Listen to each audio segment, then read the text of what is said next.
All right, let's talk about children and fear and these types of things.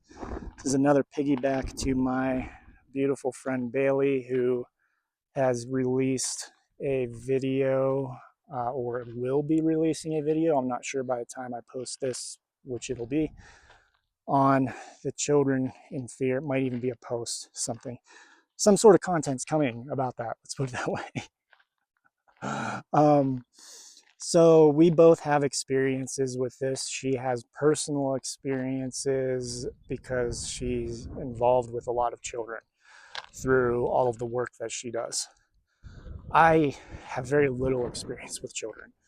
Um, I always make sure to clarify that when I'm talking to parents. We didn't have small children running around when I was a kid. Uh, we weren't around friends and family who had kids that were younger, and as I grew up, I never even held a baby. I don't think the first time I held a baby, I think I was 23, 24, and it wasn't a good experience because the parent forced the baby onto me when I told them not to, because I knew I didn't want to hold the baby, and the baby didn't want me to hold it at the time, and intuitively enough that it was going to cause an issue. So Uh, I haven't been around children a whole lot in my life, even to this day, other than conventions. I go to conventions and I'm always giving kids stuff. I'm always like, my human name is Nicholas, Saint Nicholas, Santa Claus, give to the children, those types of things, take care of the children. So I've always felt that urge, especially when I'm at events, Comic Con conventions, pop culture conventions, and I just give them they walk up, here's my art, here, you can have it, type of thing.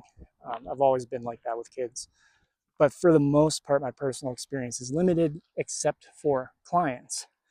Now, clients come to me and ask me, what would you do with interacting with children and experiences? And this is where I say, keep in mind, my experience is based on what would I do if I was parenting a child, if I was in a space where I had children around me.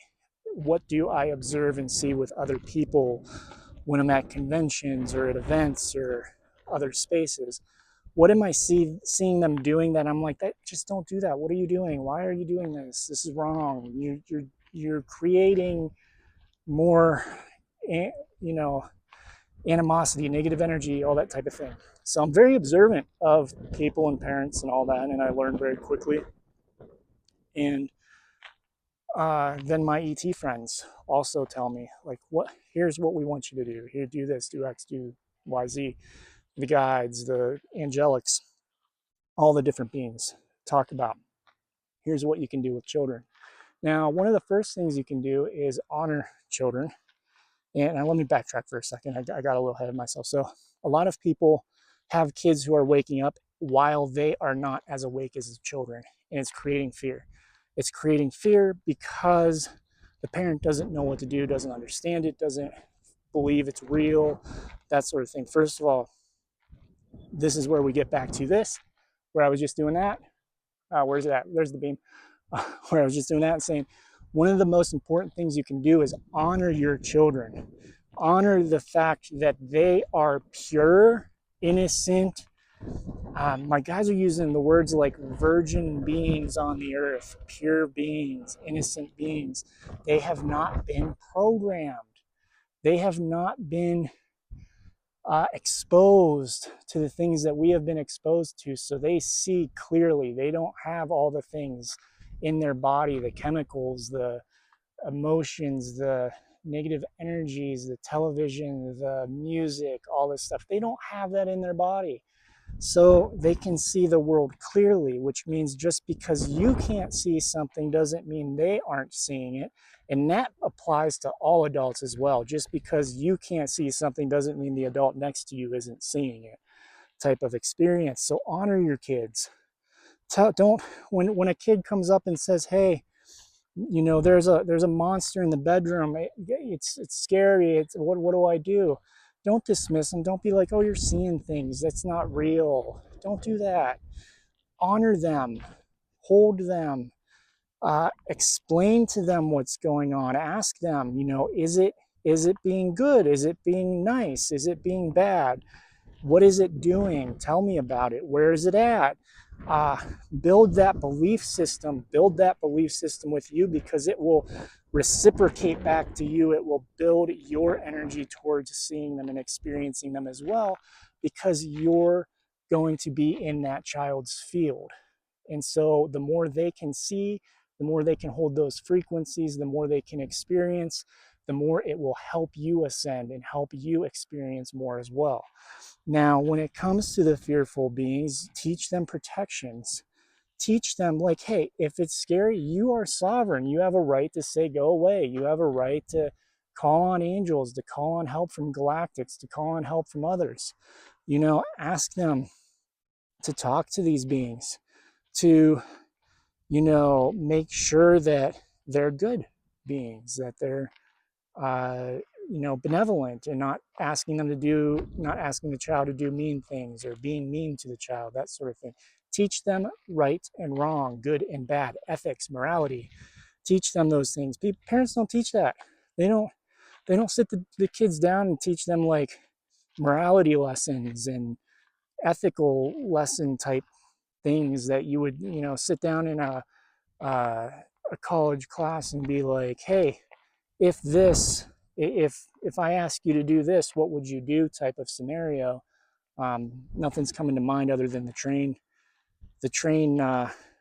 experiment. Which, if you don't know, the train experiment is where you like have a bunch of people tied up on one side of the track. Say you have 10 people tied up on one side and you have one person on the other, and the train's gonna hit the people. Who do you hit? Type of thing. You know, the one person is a person you love, and the 4 people or the 10 people are complete strangers. Who do you let the train hit?